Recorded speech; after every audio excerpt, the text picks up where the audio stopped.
I'm with it, I'm with it, I'm with it, I'm with it, I'm with it, I'm with it, I'm with it, I'm with it, I'm with it, let's get it. You already know that I'm with it. We already know that she with it. You know that my squad, we gon' get it. Yo, what's going on? Welcome back to another episode of WIT Sports. I'm Jalen. Alongside me is Tones. As you guys noticed, Scoob is not with us today because he's on vacation. I guess, 5 episodes in, he said he needed a vacation. I guess that's normal. A little unprofessional, but whatever. But today we're joined by our special guest, a good friend of ours, Jared Matthews. Yo. What up, Jared? Happy to be here. Happy to talk sports and kick it with y'all. So let's get into it. And we got a lot of sports to talk about. Before we get started, hold on. So here we go. Man got on a custom Eagles jersey. I need, for our fans out there, we need to make sure, verify you the real deal over here. There's a little history. You an Eagles fan? What's up? You 4 for 4? What's with it? Diehard Eagles fan, 4 for 4, Philly sports. This is my lucky jersey. Wore it every game in 2017. Eventually won the Super Bowl. Haven't worn it since. So maybe what's going on in Eagles sports has something to do with me, but decided I'd bring it out for it. Kind of a monster for that. Right. I'm about to say. You got the one chip and got satisfied. It slipped my mind. I'm like, I forgot that was my tradition that year. And you one of those. Everybody fans. got too happy. That's all. Right. 2017 came around, we always like, the lie Philly sports fans said was in 2017, you give us this one, we don't need another one. We could be bad for 10 years. And we finding out we were lying when we said that, because 3 years later we miserable. Yeah. Right. That first Super Bowl hangover was like, all right, cool, like, whatever. Still made the playoffs. A half of the next season? The hangover was over after that point. It was like, what y'all doing? It's been like, as soon as Carson came back, it was like, oh, wait a minute. Carson came back, there was no more Super Bowl hangover. Right. No, that Tampa game, right before he came back, when Ryan Fitzpatrick was throwing bombs against the Eagles, just 50-yard bombs to Deshaun. Yeah, that was it. That was Deshaun last good game? Man, probably, actually, to be honestly, and it would be against us, right? Like, you couldn't just wait. Could have did against Dallas. To this day, still the Somebody, Eagles no, he killing us on the roster. Right. He killed us in Washington. He killed us on our own roster. Killing us in Cab against the Eagles than Dallas ever. He's never had this never. But let's start, fellas. We got a lot to dive into. You guys don't know, today is Wednesday, November 25th. So it's a big day in the basketball world because college hoops tips off. I'm not going to dig too deep into it. Just want to note that, it should be an exciting year. They changed up the format. It's going to be a lot of tournament-based style play this year. I'm looking forward to certain players like Remy Martin, Marcus Garrett, Luka Garza, all seniors coming back. Some of them are reigning Big Ten players of the year. Some of them are preseason All-Americans, and some of them are actually Marcus Garrett was the reigning defensive player of the year, I think, last year. And then, if you guys haven't checked the polls, it's supposed to be a big year for Baylor and Villanova, probably because of Jared Butler and Colin Gillespie. So please, if y'all want to watch any type of hoops, please watch college hoops, because I think it's going to be an exciting year. It's going to be an interesting year, especially since a lot of prospects opted to go into the G League as well and go to HBCUs. So I'm very excited for that part. Jalen, that's a very nice shout out by you. Okay. But I'm here to keep it real with y'all. Nobody follows college basketball until March Madness. Right. But there was no March Madness last year. I didn't follow it. But that's why named a whole bunch of players who I guess are nice, right? But guess what? They still in college, so you know what that means. They European players. I don't watch basketball. So, but see, that's why I'm highlighting it, because I'm just more interested to see how it is, because there's supposed to be more tournaments. So I'm wondering if that's going to be the interesting part. That's why I'm trying. I'm wondering if college basketball is going to be. I mean, listen, it is college basketball. I'm just speaking the truth. Hey, listen, this is where you're supposed to speak the truth at. But I'm just curious if this is going to help it. How much longer is college basketball going to be a thing? Like a legitimate thing? Like with the G League stuff going on now, you just had LaMelo, RJ Hampton. LaMelo put out the blueprint for it. LeVar Ball. I'm about to say, because if they're not going to the G League, they're going overseas. But that's what I'm saying. And you just proved you could be a top 5 pick going overseas. And they changed the college eligibility thing for the draft, right? I believe that's coming up in a few years. That's supposed to be coming up. Yeah, in this the one and done was year. supposed to be coming back up like 2-3 years.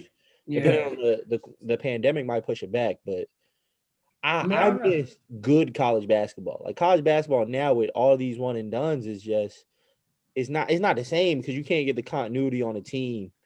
And then it's kind of sad to see like the great teams have no real great players anymore. You know what I'm saying? Like Villanova's won 2 championships in the past 5-6 years. How many of those guys are great NBA players? You know what I'm saying?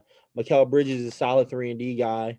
But besides that, you know, the main guys from those teams are struggling or in Europe because great players are gone so fast. It's disappointing. You know, I mean, March Madness is still one of the best events there possibly is, but man, you just named a whole bunch of dudes, and I was like, oh, that's nice. Right. That's nice. Right. Listen, oh, okay, he's gonna do great in Italy. Like, whoo. Listen, I'm just gonna let them know. Hey, somebody might surprise you. Contracts lined up in Turkey right now. Oh yeah, like, probably. Right now, waiting for graduation. Right. Probably like Luka Garza. Probably. I mean, he's a senior. But anyway, go watch college hoops. Maybe it'll change your mind. Maybe not.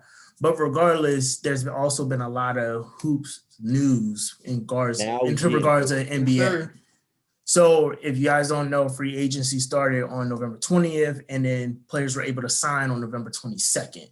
Now, there has been a lot of movement in the NBA. I'm not going to do all of them, but I just want to, mention a couple of things that might have happened that some people might not know.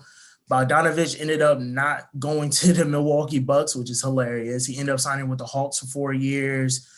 Steven Adams was traded to the Pelicans, and now he has a 2-year extension. The Rockets ended up signing Boogie Cousins, which good for Boogie because listen, this man. No, let's not even talk about the Rockets. I got them in a later segment right now. Okay. I just wanted to mention that I'm talking more for Boogie in the sense of like good for him that he's in the league, but don't even touch on him no more. The Lakers ended up signing Marcus Gasol and trading away JaVale McGee to Cleveland Cavaliers. Get richer. Ibaka signed with the Los Angeles Clippers. Melo re-signed with Portland. Gordon Hayward. I know they're looking crazy, right? Covington. They about 8-9. Oh, look out! Look out! Fred Van Fleet. They might be the second best team in the West. I'm not going to argue with you on that. Listen, Covington's a big pickup for them. Like people are like, oh, that's a nice pickup. But like what you don't understand is when you have 2 guards like CJ McCollum and Dame Dollar, you needed a wing who is a defensive-minded guy. And I mean, Covington has all defense and defensive player of the year potential in him. You know, like Houston last year made that crazy small ball lineup work as well as it did because of how good he is defensively.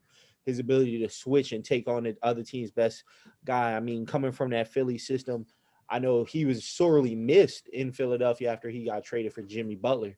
And I'm just that's a scary team right there. Yeah. You just you got Nurk back fully healthy for the whole year. You got Dame and you got hope, everybody's hoping. Yeah. You got Dame and you got CJ. You brought back Carmelo. They re-signed Rodney Hood. Like that team about 8-9 deep right now. It's kind of scary. Yeah.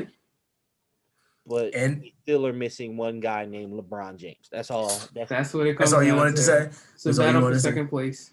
Also, it's a battle for second. Jared, 100% right. It's a battle for second right now. If LeBron is in that conference, you're not making it to the chip. Well, yeah, that's true. Also, other notable signings: Fred Van Vliet's back with the Raptors. Joe Harris re-signed with Brooklyn.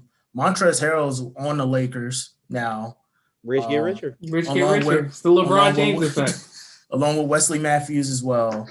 Gallinari, Rondo are also on the Hawks. De'Aaron Fox, Jason Tatum, Bam Adebayo. Hold on, Marcus Gasol signed with the Lakers as well. Yeah, I said him earlier.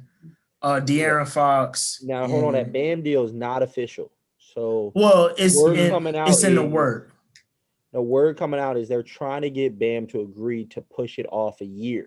Okay. So he's gonna get his money, but they want to do it a year from now because Bobby Marks from ESPN came out and did the cap numbers for it. And he said if they sign Bam now, if they want to even have a shot at Giannis next year, they would literally have to trade everybody up to including Tyler Hero besides Bam and Jimmy Butler. Like everybody's got to be off of that team if they want to do that. Now, if they can wait and get Bam to sign next year, after they sign Giannis, they'd be able to go over because they have his bird rights. That's a lot of technical stuff we're not going to really get into, but they're trying to, just for the record, they're trying to push back Bam signing a year. If I'm Bam, get my money now. You don't want to go into a situation, but speaking of Gordon Hayward, how much money did he get, Jalen? He got 120 million. Let's start there. Well, that's what I was about to say. He was one of the last ones. I was just going to say the rest of the people that got extended, but we can start there. Yeah, let's go right in. Everybody else got some money, cool. But Gordon Hayward signed with the Charlotte Hornets for 4 years, 120 million.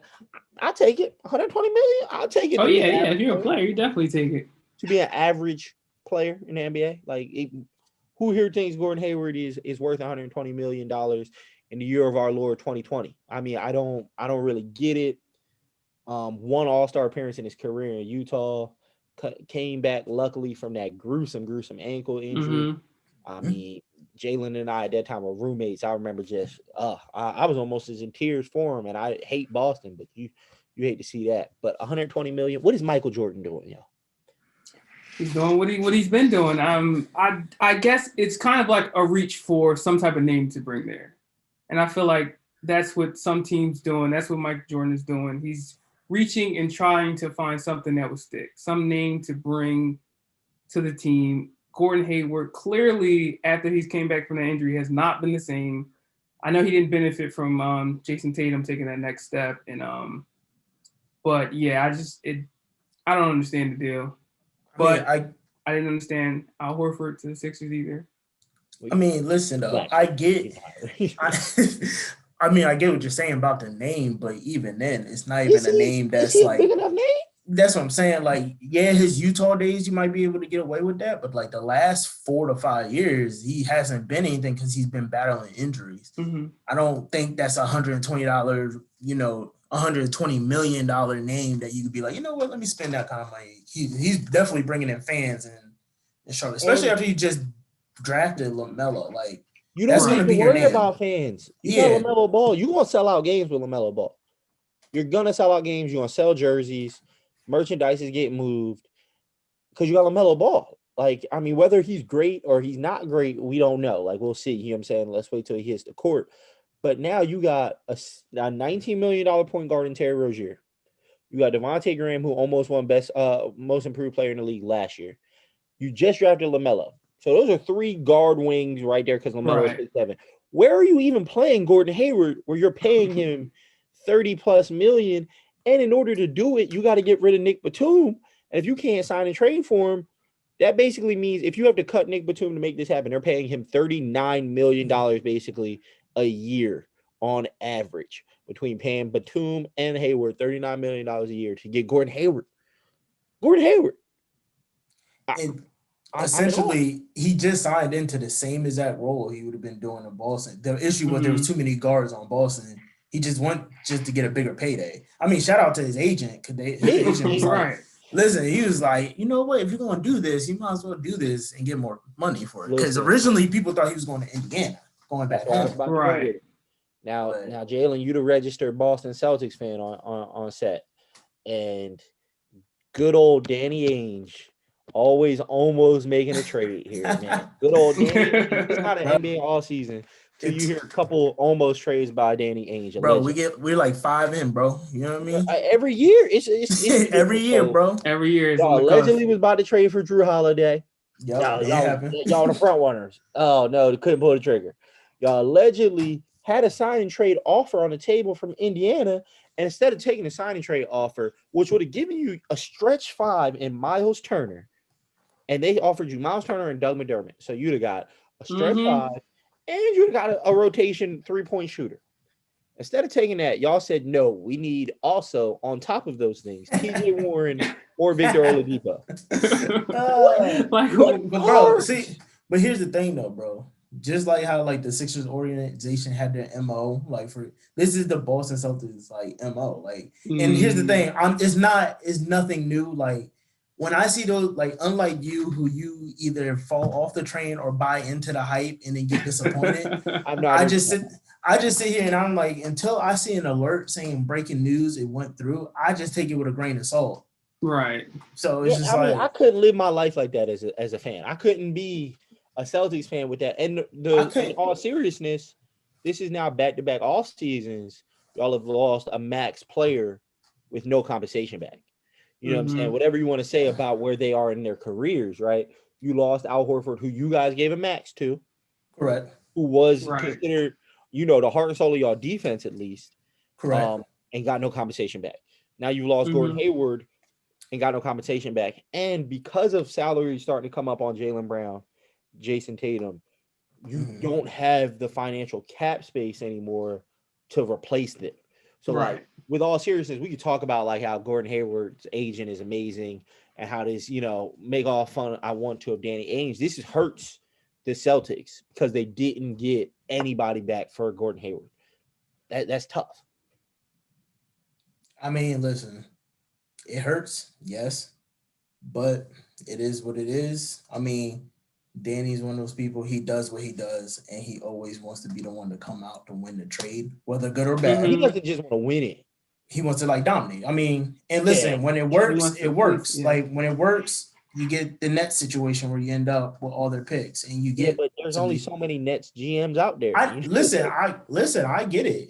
So, I mean, we just got to see what happens. But, until that day happens, good for Gordon Hayward, bro. Like, and the thing is, too, is like, I get with the whole sign and trade thing. We can say, based off the reports, if that's what happened, that's what happened. He wanted more. I don't know what he was willing to give up for that.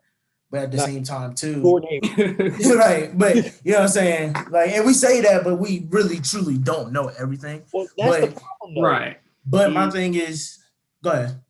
That's the problem, though. Like, it's easy to say we don't know what else they were willing to give up, but they don't. Because you lost Al Horford, who made as much money as he was making, and now you're losing a Gordon Hayward who made as much money. There's not anybody else they can really give up because you're not giving up Jalen Brown. You're not giving up Jason Tatum. Well, who on that team? I mean, they can't afford to lose anybody. Right. And let me tell you, too, like, the part of the Al Horford thing, too, was, well, one, first of all, ain't nobody outside of the Sixers paying him over $100 million. But, but, two, it was because we also had that Kyrie situation, and he also been on record saying if I'd known Kyrie would have left, I would have been more, tempted to come back to Boston. That was just because we took so long with the Kyrie. About Kyrie. So you really lost three. Yeah, we lost three, but I'm not upset about the Kyrie thing because of. And you replaced him with Kemba, though. That's why. And that's why I was like, and we ended up getting someone who I would say in terms of the locker room fits better than what Kyrie. But y'all trying to trade Kemba this offseason now. The rumblings were y'all trying to throw Kemba out. Listen, I don't know. But that's the game. It's rumblings, though. You know what I'm saying? Like, now, like I say, if I saw breaking news, this talk went through and then we would have sent them to the Bulls, and I'd been like, all right, you right. You about to go ahead and bury me because I'm about to be sitting here upset for like 3 or 4 years. But listen, it is what it is. Gordon Hayward, he did what he had to do with us. Unfortunately, he got injured. I don't think he ever reached his potential. We didn't get nothing back, but good for him making his money. Right. You know what I mean? So, Jared, I got a question for you. Looking at, the landscape right now, free agency, what went down, who do you think is the biggest winner of free agency? So the easy answer would be the Lakers. I mean, you get Montrezl Harrell on bargain, a discount. You get Marc Gasol, you get Wes Matthews. They actually are better than they were last year. And I was looking over the roster. I'm thinking this arguably could be LeBron's best team. If you think about the 2013 Heat, you had D-Wade and Bosh, and the team he has now, that team is so deep. You had Dennis Schroeder as well. Easily, you could say LA got astronomically better than they were. And on the other hand, the Clippers, I feel as though, have gotten worse, which makes it a bit easier. But to go on some of the other teams, I feel as though the Sixers had a pretty good offseason. moving out Horford's contract, For little, yeah. Sam Presti's over there collecting draft picks. 38 draft picks. They have like, do they have 38 first round? Who knows? It's crazy. Bro, this He man shouldn't be scared of signing that Gordon man- Hayward contract. Is not that bad because all you have to do is trade him to the Sam Presti and the Thunder. Yeah, Right. 2 years, he'll be in OKC. Yep. And that's the crazy part too. Like Sam Presti about to have picks 1 through 17 the next like 5 years. Like redoing the process that the Right. Sixers did. He just had more talent to trade than the Sixers did. That's the complete difference. The Sixers only had Drew Holiday to trade, and then boom, like he traded Russell Westbrook, got 82 first rounders for him. It feels like he traded Paul George. He owns the Clippers. King's ransom. Like now he traded Steven Adams. He traded for Al Horford to get picks. Like everybody, Dennis Schroeder got a first round pick. Like everybody he trades gets him a first round pick right now. It's insane. Yeah. It's interesting to see what will come of that, though. It's kind of like a slightly different strategy than what the Sixers did, but it's accumulating assets, and I guess he's hoping to hit. I mean, now let's just hope he spends it right, though. That's the thing, though, because if not, you're gonna be sitting there with 5-6 picks in 1 year if you don't use them right. Like, are you gonna bring in stars, or are you gonna hope that you get lucky in the draft? And that's the key, because you can do all this, get all these first rounds all you want. It doesn't mean you're gonna draft right, or it doesn't mean the player's gonna turn out to be who they are. So, Tones, who's your winner this year? I mean, so Jared took some of my steam. I was gonna say the Sixers, just because I don't believe they got more talented. So it's very weird to say a team is a winner by losing talent, because they lost Al Horford and Josh Richardson, who are both very talented players, like on their own, but they were horrible fits for the collective whole of the Sixers. To bring in a 40% three-point shooter in Danny Green and a 40+% three-point shooter in Seth Curry, it's what the Sixers need, right? Mm-hmm. And the big thing is again, I'm a little nerdy, so I'm gonna get into some numbers here. They haven't used their taxpayer mid-level exception yet. They have an $8.6 million trade exception from the Horford trade. So now it's like, okay, not only did they get players who fit, they still have options that throughout the season they could use to get better, which is something as a Sixers fan I haven't seen in some years, where we actually have real options to improve the team without gutting it going forward. So I gotta go with the Sixers, man. It was the exact off season they needed. Now let me ask you a question about the Sixers. I know nothing's happened with James Harden and the Rockets. Now, would this offseason be better if they were to acquire James Harden, let's say in exchange for Ben Simmons, some picks? I had this combo with both of y'all, and I asked you both the same question in different techniques. Mm-hmm. And you both know how I feel about this now, so I'm gonna tell it to everybody. I believe getting rid of Ben Simmons to get James Harden doesn't necessarily make your team astronomically better. It makes your team astronomically different, but in order to do that, you got to give up a Ben Simmons and probably a Matisse Thybulle, right? Two big-time players in their own right, two great defensive players. Now, I do believe this team, you're right. They need a James Harden-esque player. Now, the player I want them to go after seeing these moves, I want to go after Zach LaVine. You give me a 25-year-old 20-point scorer who can get it on his own, but who doesn't play the ISO heavy ball as seriously as James Harden does, because James Harden took it to, y'all can imagine, like to a different level on ISO ball. You give me a Zach LaVine who's not necessarily the megastar, but can get his own bucket at 25, and keep a Ben Simmons by doing that. That's a scary roster to me. That's the way. Especially since with Ben Simmons, and people don't know this, he was leading the league in assists off of three-pointers off the team from last year. Y'all didn't even have shooters last year. This is the first time where I actually seen the Sixers build around their two stars. So I want to at least see what he can do. If he can lead the league off of three-pointers and assists off of a whole bunch of randos shooting the three. I want to see what he could do with now a Steph Curry, a Tobias Harris who's back under Doc, who had his best years under Doc Rivers. You know what I mean? If you can get a Zach LaVine, how would that turn out? You know what I'm saying? Like, it's those guys that you got now. I'm more excited to see what happens with y'all and how your two stars develop. You can't just give up on him now that you finally build a team up around him. You know what I mean? Like, if you look at the NBA, trading a star to get a star, how does that necessarily make you net better, right? Because if you look at it, AD didn't get traded for a star player, right? Every star player who ends up getting moved, it's never for another star. Because in NBA, you want to keep your star. You want to keep your stars and surround them with other stars. You don't want to get rid of one to bring in another one. Okay, you're in the same spot you just were. So now you're in that same spot, but you have to adjust the way you play because Ben Simmons is a better passer than James Harden, right? Like more likely to be a distributor. And you lose Matisse Thybulle, who's a up and coming defensive minded player. So now you're in a net negative. You gained a star who's better than your star, yes, but you have to switch the way you play and the way you build your team around. And I don't necessarily know how good of a fit he is with Joel Embiid because Joel Embiid is not a great pick and roll big man. He's not.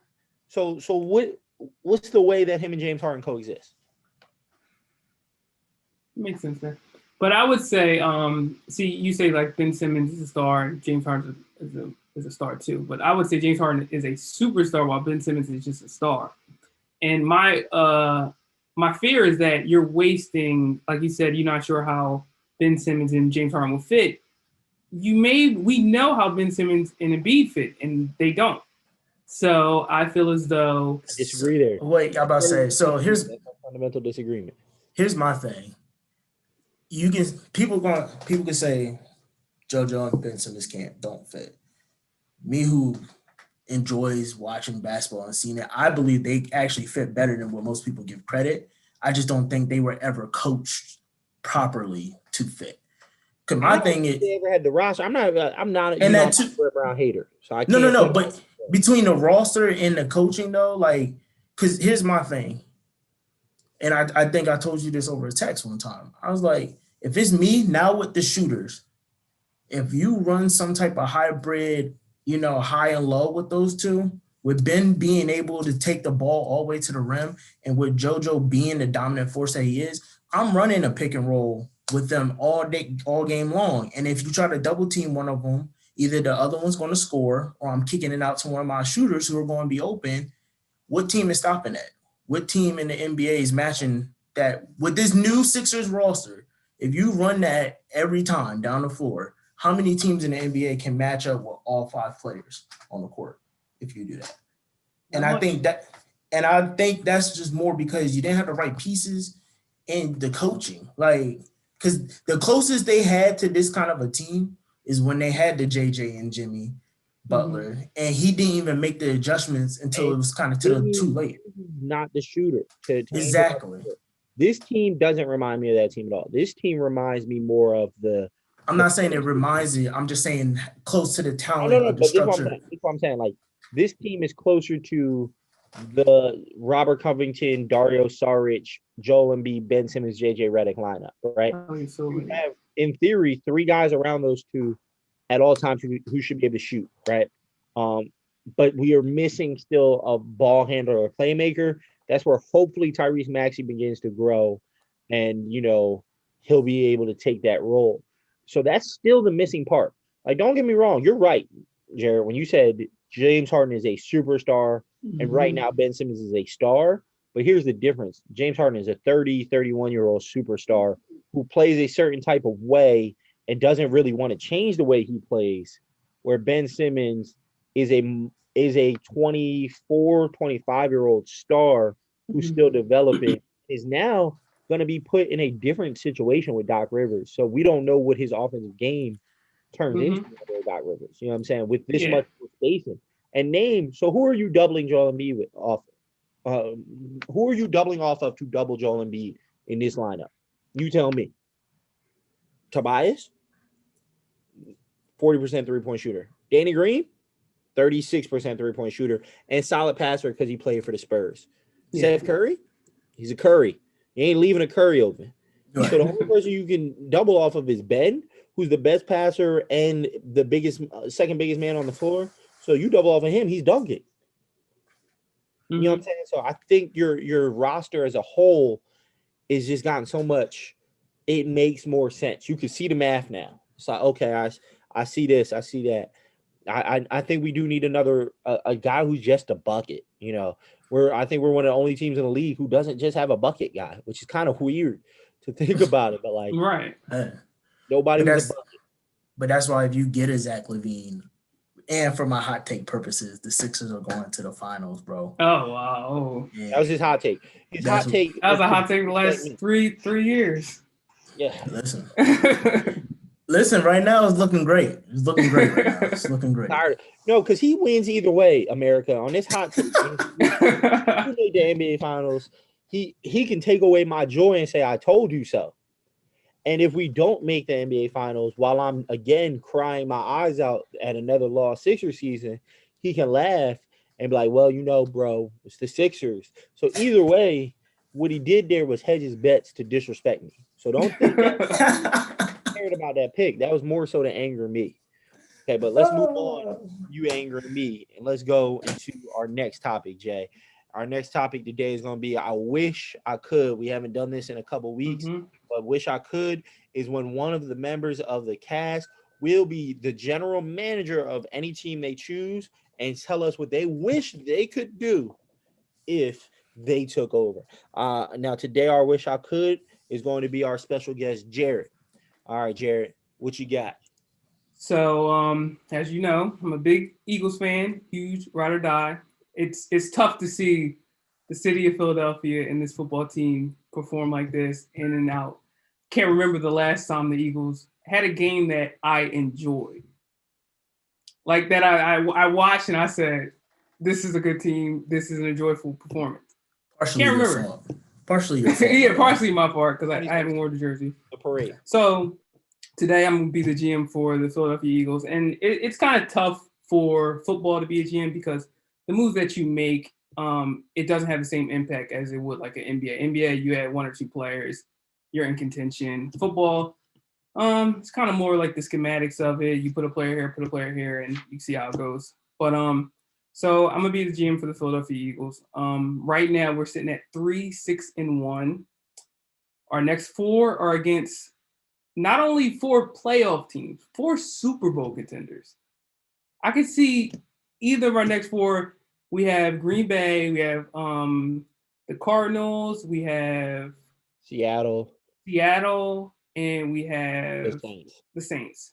Yep. So I can easily see them being 4 losses. Then we end the season with Washington and Dallas. So I have us ending the season at max 4-11-1. So we wait. 4-11-1. So we win one more game the rest of the year in your mind? Just because we may win, we may beat Washington or Dallas, or we may not because they might be in contention for the division at that point. Fair enough. The stakes for them may be a lot higher. But I just for the sake of it, I don't see us. Just 3 wins is kind of tough to say, but 4 maybe. So with that, guarantees us a top 10 pick, maybe a top 5 pick. I don't know. Top real bad. So the first thing I'm doing going into the offseason, and I'm sorry he has to do this, is I'm firing Doug Pederson. Doug Pederson, he bought us the Super Bowl. We're forever indebted to Doug Pederson. He probably gave us the happiest day of my life. But this city and this town is more of a what have you done for me lately? And then when you just look at the numbers, outside of 2017, this team hasn't been good. They've had 1 good year as a coach. 1 good year. If you look outside, if you erase 2017, they have been an average to below average team each year. So when you look at that and you look at what's going on now, you see how this season is ending. I feel as though something has to be done. And the only 2 options are is you move Carson Wentz or you move Doug Pederson because they can't work together. Now, Wentz, fortunately, I think he still has some tread left on the tires. We may be able to get something out of him. He also, his contract will not let us get rid of him at this moment. So after we fire Doug Pederson, who do we bring in? We're going to go over to San Fran and we're going to bring in Robert Saleh, the defensive coordinator in San Fran. I know. You said a defensive coach. I was not expecting that one. A defensive coach right. is tough, but you see Mike Tomlin, you see Pete Carroll, you see Brian Flores. These are defensive coaches that work. Pick your mouth off the floor, bro. That work. And look, Robert Saleh, he was an integral part of them making the Super Bowl. That defense was great. And he was the architect to that defense. This year, he lost Joey Bosa. He lost D Ford. I think they're on like their 6th or 7th cornerback. And they still have been middle of the road, average defense. And then they had a problem with their injury issue with their offense as well. I just think he brings that fight and that attitude and that winning nature to Philadelphia. I know I looked at Eric Bieniemy and some of the other coaches, and I just feel as though Saleh was the best option because he also comes with Mike Daniels. Mike Daniels is the running game coordinator for the San Francisco 49ers. Best running game. It's a package deal. Best running game in the league. You got to think they had Matt Breida, Tevin Coleman, Raheem Mostert. All those went down. Jeff Wilson came in, ran for like 100 yards, 3 touchdowns. He went down. Jermichael Hasty came in, picked it right up. So it's like the way he innovates that run game. You have Deebo Samuels running. You have Brandon Ayuk running. That innovative nature, I think he's the next hottest thing coming out. And I think you can get him early and you hire him as your offensive coordinator. Now, for defensive coordinator, maybe I'll let Saleh select. I don't think defensive coordinator, when you have a defensive head coach, defensive coordinator is kind of harder to find. He'll have to find somebody maybe from his staff, somebody that he trusts to help run that the defense. So right now you're looking at Saleh as head coach. You're looking at Daniels as offensive coordinator. And now we're going, before the draft, what I'm doing in the free agency is Alshon Jeffrey's contract. We're getting away from that. Jason Peters' contract. We're off of that. Let's sign Patrick Pederson. What money? He's a free agent. With the money we get from Jeffrey and Jason Peters. Jared, hold on, I was with you, but this is what you do. You're doing so great. You're doing great, but this is the problem. Mm-hmm. The Eagles have the second most expensive roster in the NFL.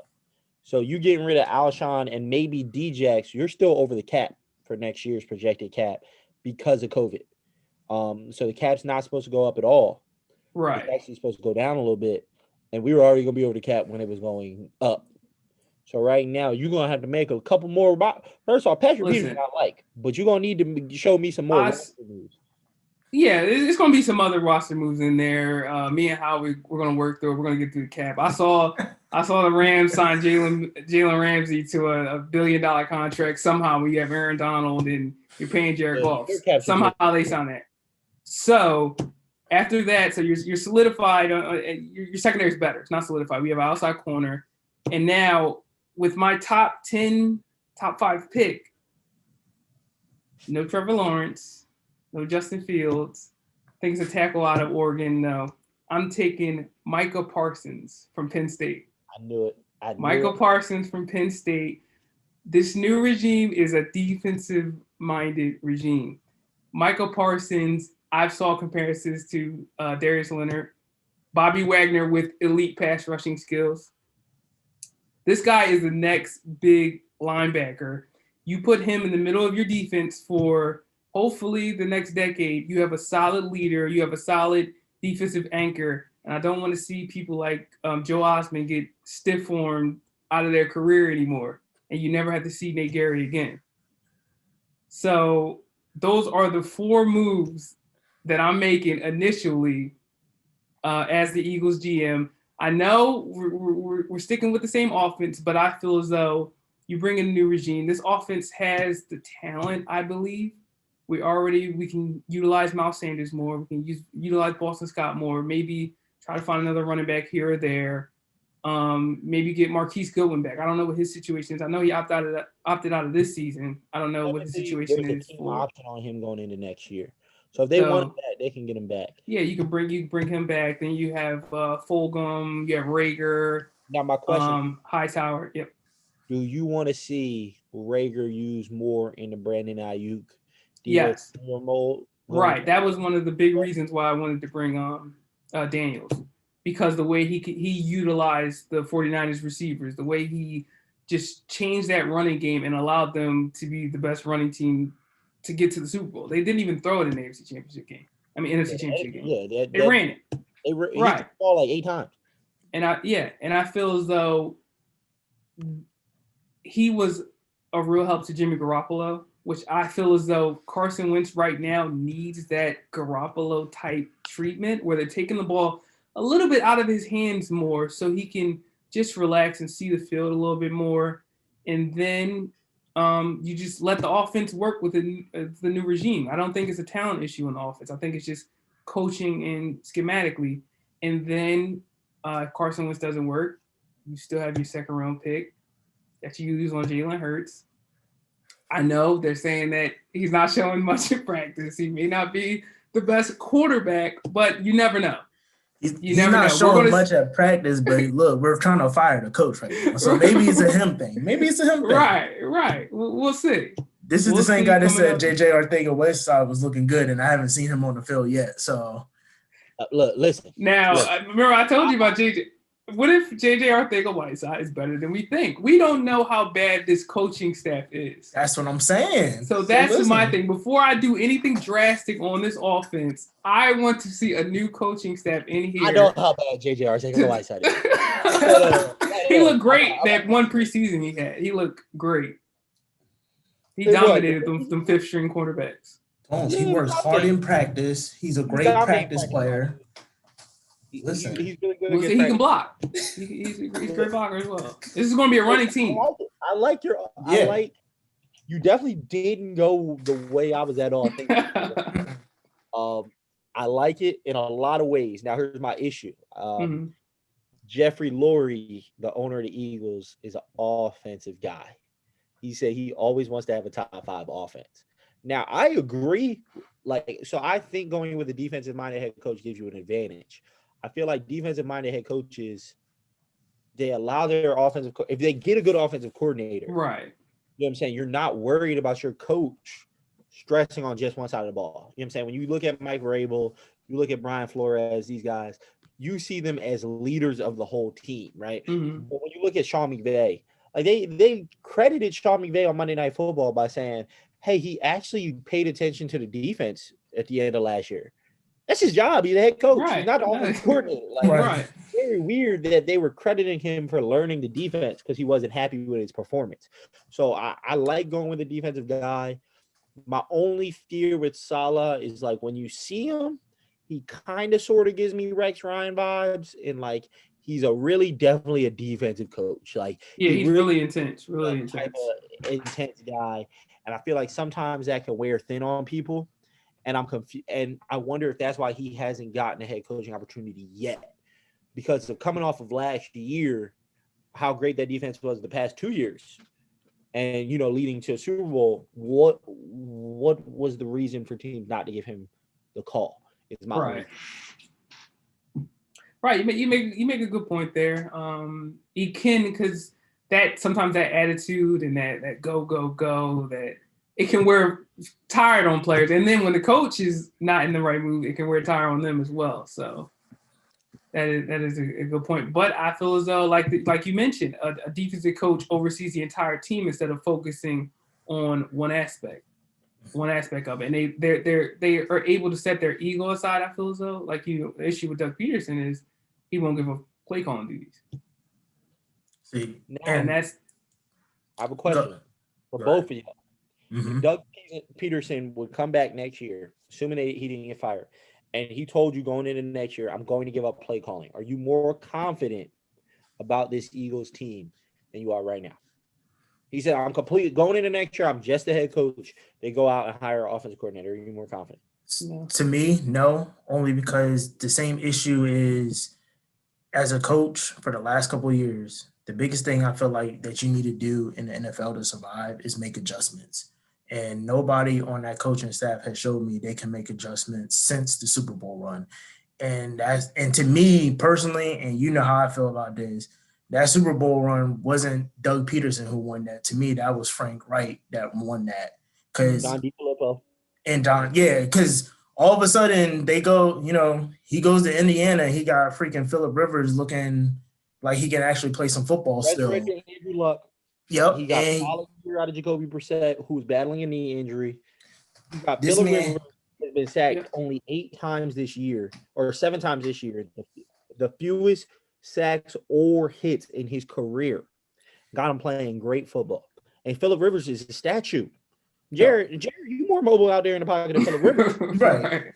And the thing is, usually I don't do that, but when a person leaves and he has success with not 1, not 2, but 3 different quarterbacks, and our quarterback is literally like regressing to me, and then you haven't made no adjustments yet, and it's been almost 3-4 seasons now, to me, that tells me you're not going to change anytime soon. Right. And just for the locker room sake, I would just say, don't get a new coordinator. Right. Just get a new coach. That's what I think as well. I agree with it. So I think that at some point, players tune coaches out. And I think Doug Pederson is in that realm of the players tune him out. Andy was it in his last year. Andy was not a bad coach because he went to Kansas City and he's been and won a Super Bowl. So I feel as though at a certain point, players, they get tired of it. They get tired of the same thing. And especially we're talking about end of the season, maybe losing 8 straight games. Like you can't come back next year like, hey, I got a new offensive coordinator. We're gonna fix everything. Yeah, we're gonna fix everything. No, they're tired of it.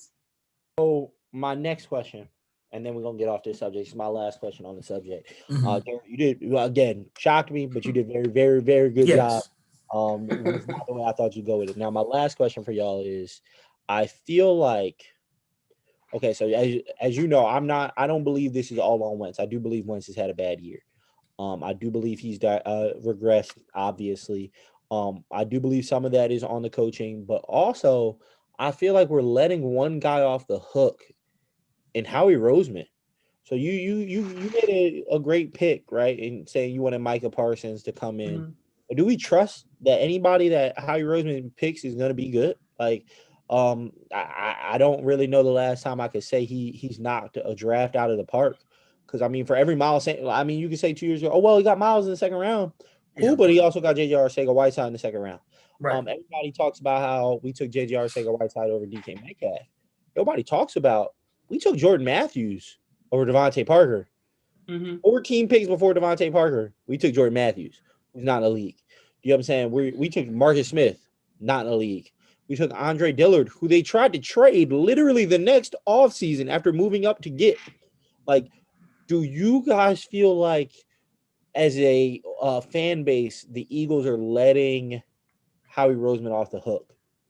Absolutely. But here's the thing, though, and that's the one negative thing about our fan base. And we were very focused on one little thing, and we will run it into the ground. And then as soon as that one thing gets changed, we think everything's good. And then we give people a grace period of, oh, well, now y'all got another 2 years because y'all finally got rid of that one person. When overall it's a bigger picture. I mean, and I'm going back only to basketball because I'm just going to use the Sixers as an example. The issues was with the whole front office, not just Brett Brown. It wasn't until you finally put people in the right place as a whole, and now all of a sudden the Sixers are making moves they probably should have made 3-4 years ago. Right. But you had people in higher spots that shouldn't have been there, but because we got rid of a face, the fans calm down. They want to get up and riot. They want to get their pitchforks and their torches and focus on one thing. And then if you get rid of that one thing, everybody's cool. When in reality, this is a lot bigger than just your quarterback. It's a lot bigger than just a coach. Everybody's involved. If you look at Howie, this is not and this is the thing is it's not like we haven't questioned Howie before. It's not like he hasn't lost his job before in the organization. He literally got banished to a part of the office nobody knew. Right. He's out here gone. To a guy who literally, I think, outside of Bill O'Brien, has literally crumbled a whole franchise. Like, I've never seen it happen done quicker than him and Bill O'Brien. And you lost your job to that guy. So my thing is, you already was messing up before, and now you're really not doing anything. Like, again, you got your job back. You made a couple of moves. But those couple moves, the fans are like, well, it can't be Howie just because he did. And those short-term moves he made. Moves, exactly. Yeah. It wasn't like we won that off of draft picks. Right. We didn't win that Super Bowl off of homegrown talent No. for the most part. You won that Super Bowl off of veterans that got signed on one-year deals who had the best seasons of their career. Patrick Robinson, best year of his career. Right. Chris Long coming in still being solid. LeGarrette Blount's last good year. Jay Ajayi, last good year with a knee. You know what I'm saying? Like Torrey Smith, last good year. You know what I'm saying? He barely made it through the year. Alshon Jeffrey, that was his. He hadn't gotten paid yet. So he tore his rotator cuff in camp, but had to play so he could get paid. You had a lot of guys who were looking for money or were on their last chance who just so happened to play great. I mean, and I won't take that Super Bowl back for anything. But I feel like Howie's getting a lot of credit for a one-year run and not a lot of blame for what we keep signing aging, injury-prone players and get shocked that they get injured. Exactly. And the thing is, it takes them so long to just address the issue that we have. Like at the end of the day, your job is to draft and put players to fix issues. And every year we either go into the same issues or we even lose more talent than the year before. And the people we probably should have kept, we let go. Right. And it like just kind of Russell Douglas. Yeah. Always doing great. Who's ended up playing well. You bring up that point. Then it's one interesting thing I've read there. Like if you were the Eagles and you would have followed ESPN's draft board, you would have had way better drafts the last couple of years. That's funny to me. Just looking at ESPN, somehow they're better than the Eagles scouting. Just follow them. You just follow ESPN draft board. And that's the thing, and that's the mind-blowing thing, because it's like, then what are you drafting for? Like what? They're trying to. Yeah, obvious players. Like I'm not gonna fault them for Jalen Reagor over Justin Jefferson because I'd be a hypocrite. I was not a Justin Jefferson fan. No, because of what I saw on tape was not this. Like the guy he is now, I didn't see, but I saw DK Metcalf. Yeah, saw that. You know what I'm saying? Like we knew people wanted Miles Sanders in the first round that year, so it's not like everybody was shocked that Miles Sanders is good. Like the fan base wanted Miles Sanders. Like that was a big pickup. Sidney Jones somehow goes to Jacksonville and figures it out. Russell Douglas somehow goes to Carolina and figures it out. But they're with the Eagles giving up 60-yard bombs every game. Right. What is going on where you're drafting this talent? Does it just not at all fit your scheme? Like you're getting guys and not putting that don't fit what your coaches are doing. So who is the breakdown on? Is that on Howie for the picks? Because I mean, clearly these guys have some type of talent. They're going to Carolina doing well, going to Jacksonville doing well. Eric Rowe, second round pick, remember? Immediately traded, is a starting safety for one of the best defenses in the league in Miami. Is it Howie? Is it Jim Schwartz and Doug? Like this to me, it's a package deal. It's all three. Because one of the jobs as a GM is to be communicating with the coaches. What do you need? What do I need to draft? So I can go get that for you. What fits your scheme? And that's the problem. There's a lack of communication between both parties. And then the coaches aren't doing their job in coaching, and he's not doing his job at GM. So if it was me, I'm getting rid of everybody. I'm clearing. I also think it's a power struggle in there somewhere. Somebody is saying you have to play these players. These are the players we're going to have. These are the players we're not. I think Jim Schwartz on the defense, he decides what goes on there. He doesn't care what anybody else says. Offensively, I think Howie or Jeffrey Lurie is telling Doug, hey, you need to play these players. There's no reason Jason Peters should still be playing. Well, he's got to play. He bullied him into getting a raise. They paid him more money. Right. And that's the thing, like you said earlier, the coaches got to take the ego out of it. But it goes a lot deeper than what we probably can see. Right. And at this point, it's not looking like it's going to get any better. Because now there was really no excuse. Like, we're 3-6-1. All right, well, y'all already seem to have my blood pressure up. Perfect time for me to introduce our new segment. And it's going to just be called The Rant. So this is going to be a very simple segment every week or that we do this segment. It's very simplified. You get a 4 to 5 minute rant to discuss whatever is the sports hot button topic that you want to talk to. I think Jim Rome is burning, okay? Well, right now, Antonio Gibson is burning. All right, so Since you already brought up the Eagles, I'm gonna let that die. That's not gonna be my rant for this week. My rant for this week is I'm gonna relitigate the process.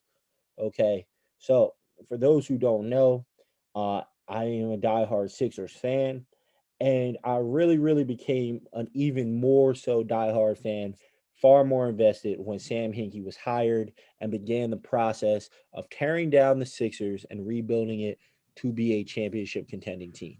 Okay, but because the media was not a fan of Sam Hinkie and the fact that he wasn't really communicative with the media, they thought what he was doing and tanking so openly was bad for the NBA. They really heard the term process and they ruined it. You know what I'm saying? They tarnished it every chance you got. You heard Stephen A. Smith talking about if Sam Hinkie was black, he wouldn't have had his job. Like a whole bunch of just ridiculous stuff that really disrespected what was going on, right? So right now, when you look at it, the process doesn't have the respect and history that it deserves. And I'm tired of every single year when somebody gets fired, they say, is this the end of the process? So let me take you back, guys. The process has been over for 4 years almost. Okay, the process ended the day Sam Hinkie resigned / was fired. The process was what he was doing for the Philadelphia 76ers. The process died the minute Jerry Colangelo was forced upon the Sixers by Adam Silver, and he did the most nepotism thing I've ever seen and hired his crappy son to be the next general manager of the Philadelphia 76ers. So let me explain this, okay? Brian Colangelo invested came in and inherited, I should say, the number 1 overall pick that ended up being Ben Simmons. Brian Colangelo came in, and guess what? Joel Embiid was already on the roster. He had already had 2 foot surgery. Sorry, I'm struggling with words. That's how angry I am right now. Okay. Those were not things that Brian Colangelo created. All right. He also inherited a roster that had Nerlens Noel and Jahlil Okafor. And instead of trading them at the highest part of their trade value, he held on to them. He held on to Nerlens and told the league, we have to trade one of them. Told the league, we got to trade one of these guys. And then was shocked that he didn't get any real trade offers. So you traded Nerlens Noel for a fake first-round pick that was top like 24 protected. I've never even seen a protection on the first-round pick that was that high. Okay, so it wasn't a real first-round draft pick for a struggling Dallas team. Then you keep Jahlil Okafor. People forget he tried to trade Jahlil Okafor, sent him home from a road game in Charlotte because the trade was imminent, and then didn't trade him. This man was incompetent and held back the process. He inherited the pick that became Ben Simmons. He inherited Joel Embiid. He inherited T.J. McConnell, Robert Covington. Inherited those guys. Those were not pickups or moves made by him. That's the part you guys got to understand. So everybody says, is the process dead? The process was dead when you gave a 1-year, $17 million deal to J.J. Redick, because that's not something Sam Hinkie would have done. You lose optionality by only having your best and only shooter signed for 1 year. So now you got to re-sign him again for a 2-year deal. Okay, cool. Wait, you didn't. You re-signed him for 1 again. 1 year again, every year. So now you don't have your best shooter in 2 years. Great, smart, genius. Not. Okay, the process was a simple plan. It was get as many draft picks as possible, what OKC is doing now, and get star players. In the NBA, you either have star players or you don't have star players. For the teams that don't have star players, you're stuck. Everybody's talking about how bad the Sixers were for tanking. They only had their starting lineup before the tank began was Drew Holiday. It was Evan Turner.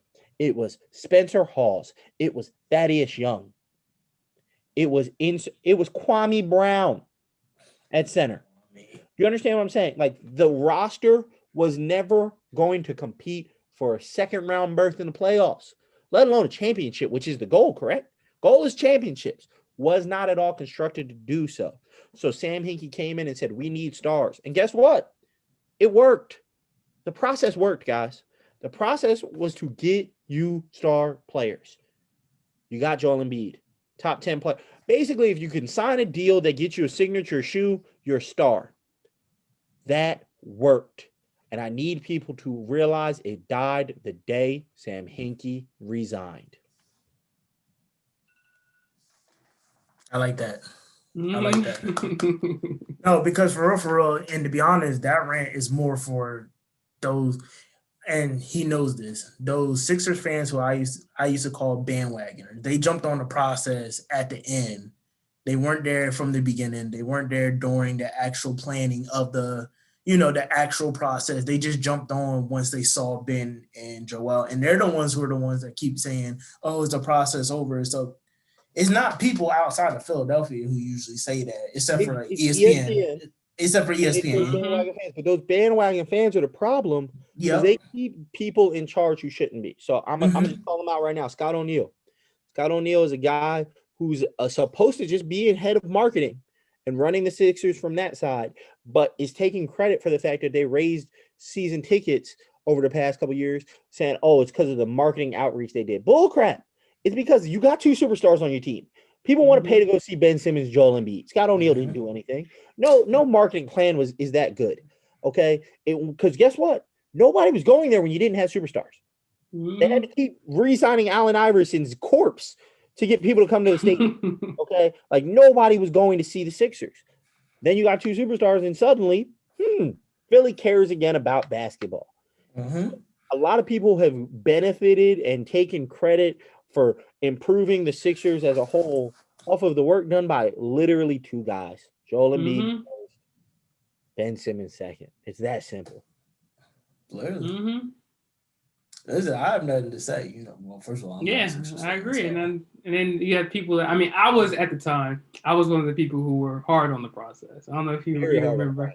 I hated I hated the process, but now I see. You don't get, even though I still think Ben Simmons and Joel Embiid have a lot to work on, and they're not quite there yet enough to win you a championship. But you don't have close to that if you don't have the process. Like you don't. You're stuck. You're the Knicks. Yep. Yeah. Unless you land a superstar, and in certain places, superstars don't go. And superstars weren't coming to Philly. They don't go. Right. Yeah, they weren't coming to Philly. We got close to landing LeBron. Well, here's my question too. Like, now this is my question because you guys are obviously Sixers fans. Do you feel that the fan base hurts the recruiting of stars sometimes because of? No, I think that's very much overblown.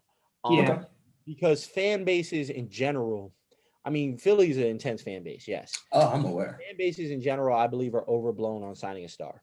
Especially in the NBA. I believe, your market size is big. And what the ownership group, because Houston struggling with that right now, right? Tillman Fertitta, his political views may or may not be causing a rift in that locker room. We're not going to get into that. But, his political views seem to be hurting him. What is your ownership willing to spend? What luxuries? Like, everybody talks about how great of an owner Mark Cuban is because he spends so much money on, like, the practice facility, the locker room, so guys feel comfortable and want to hang out. Like, stuff like that is more important. And then, to be honest, is it hot? Players want to live in Miami. They want to live in LA. Stuff like that. That hurts Philly more than anything. It's cold. It'd be snowing. Right. It's not Florida. It's not LA. But I do think players, they want to play with other stars. They want to play where it would be easier for them and they want to win. Unless you're a player like LeBron who, no matter where he goes, he knows that the winning is going to follow him. So he can choose wherever he wants to go depending on how he wants to live his life. But I feel like other players are going somewhere where they want to win. They want to be other stars. Like James Harden, he wants to go to Brooklyn. Brooklyn is a new market, but it's Brooklyn. It's New York. It's a big market. And it's cold. But he wants to go be with Kevin Durant because he wants to win. Yeah, you get over a lot of coldness when you got KD and on your team. Right. So that was a good rant. I like that. I like you, finally setting the record straight too. Because like I said, you'll hear a lot of random rah, not the non-true fans come out and be like, the process. That's been over. It's done. Yeah. Dead. Didn't JoJo even text and said like the process has been over or something like that? JoJo is the process now. Literally, it's his nickname. Yeah, that's his nickname. That's the only process left. I know, but I think he didn't. I felt like he tweeted like a year or two ago. He said, "Yo, it's been over." Like, yeah, when they're trading for Tobias Harris and trading trying to get superstars and it's signing over. Al Horford. That's not the process. Y'all had Burner Boy Brian over there Oh, tweeting and stuff. Ruined it. Front office Nightmare. So, fellas, let's go into our last and final segment, our Barbershop Hot Takes. This is our segment. You know, usually those takes that you hear in a barbershop, they're a little outlandish, but could possibly happen. As our guest, Jared, would you like to lead us off with this first? Yeah. So, my first hot take, it's a basketball take. We didn't touch on it at first when we talked about the free agency, but the Atlanta Hawks will be in the Eastern Conference Final this year. The Atlanta Hawks will be in the Eastern Conference Finals this upcoming basketball season. They had a quietly a great offseason. You have Trae Young, you have Cam Reddish, then you sign Danilo Gallinari, you got Clint Capella, you sign Rondo, and they got Bogdan. I feel as though Atlanta put themselves in a position to be sneaky good this year. And they can take themselves to the Eastern Conference Finals. They didn't say the finals, the Eastern Conference Finals. So that's a hot take. That's blazing. That is in a lot of ways. That's blazing hot. I think Trae Young he takes the next step this year. He's taking it. Yeah, he's got to take. I think he's taking it. He's taking the next step. Close to, I feel as though, the scoring ability of James Harden. I feel as though he can have that type of effect. And he guard a napkin yet? Or James Harden couldn't guard a napkin during his run either. Still can't. You're right, still can't. But then you bring in, you got Rondo in there. That's Clint Capella. Clint Capella is great defensively. You come on and you giving the hottest take we've got. Yeah, that's. Go ahead, Tones. Oh wow, I gotta follow that. Okay, so my hot take was about the Eagles coaching staff. So I do believe that Doug Pederson is fired, and B, I believe that the Philadelphia Eagles hire Arthur Smith, offensive coordinator out of Tennessee, to be their next head coach. I believe if you can fix Ryan Tannehill and get him paid what he's gotten paid, and you made a Tennessee team who I've never seen have a good offense in my life suddenly have a top 10 offense. Like, I've literally never seen Tennessee have a good offense before this spell. I believe he's the right fit to be the Sixers head coach. Jeffrey Lurie loves him, an offensive team. Go get Arthur Smith. I think that's what happens. Helps me at Derrick Henry. Don't it? Right. Derrick Henry ended Baltimore again. Ravens got to be sick about it. Right. I almost want that take but just going out on a branch, and why not? My hot take is that the Patriots are going to go on a run, and they're going to end up in the AFC Championship. That's crazier than my take. That's crazier than my take right there. In 2020, bro. My God, have you been you getting high before the show, Jalen? Listen, bro. So you told me stop picking on you with the Sixers, so I'm staying away from that. I was thinking about doing the Arthur Smith one, but now I was just like, you know what? Let me just give my boy Cam some love. Bill Belichick's having fun, so why can't I have fun? You know what I mean? Let me just go ahead. Lose to Houston? Yeah. Cam threw a 40-yard Hail Mary. Bro, that's why it's a hot Hail Mary. Hail Mary was like 40 yards in the air. Bro, it was horrible. Cam not playing horrible, but whoo. Bro, listen. You think they make they got to win the division then, right? Because there's no way they're making a wild card. Well, I mean, they're 4 back now, I think, from the Bills. Dolphins, Bills. So they got Dolphins in the division too. They got to win out. 7-3 right now. Everybody. Yeah. You got Oakland, you got Tennessee, Baltimore 6-4. Like they got Baltimore though. I don't know. Baltimore shouldn't. I don't think Baltimore might miss. That's what I'm saying. But like the ones who are on the bubble, they're a little shaky though for me. Oh, y'all came in with some real. I'm out here being conservative today. Well, that's why I changed mine because I was like, I feel like Arthur Smith is actually like a legitimate like. Yeah, that's actually like. Hey, listen, that's a good take. That's who Arthur Smith is, but okay. You know how much research I had to figure out his name. I was like, I want dude in Tennessee. I didn't know his name. He coached at like North Carolina. Didn't he coach at like North Carolina or something before this? North Carolina, like 3 for 18. Yeah. I don't know. Look him up on Wikipedia. I just knew his offense. Right. But I didn't know who he was. Don't make it seem like my take wasn't hot just because y'all went crazy. Y'all turned the Inferno up. I'm looking conservative compared to y'all. You got Atlanta in the Eastern Conference Championship. They ain't made the playoffs since Al Horford. They might have been. I think they were the worst team. Were they the worst team? One of the worst teams in the league. Like 2 years ago. This year they weren't as bad. They made some moves. They got some good players. Yeah. Hey, listen. All I'm gonna say is this has been a great episode. Jared, you're welcome back anytime. We really appreciate having you on. Scoop, you need to hurry up and get back before you lose your spot, man.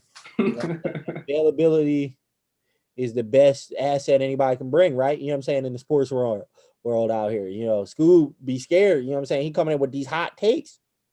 Be scared out here. But y'all enjoy y'all Thanksgiving. Damn. I got to decompress after this. Oh yeah, we'll see. We'll come back to this. This is published. So, but until next time, fellas, fans, we'll see y'all next week. Peace.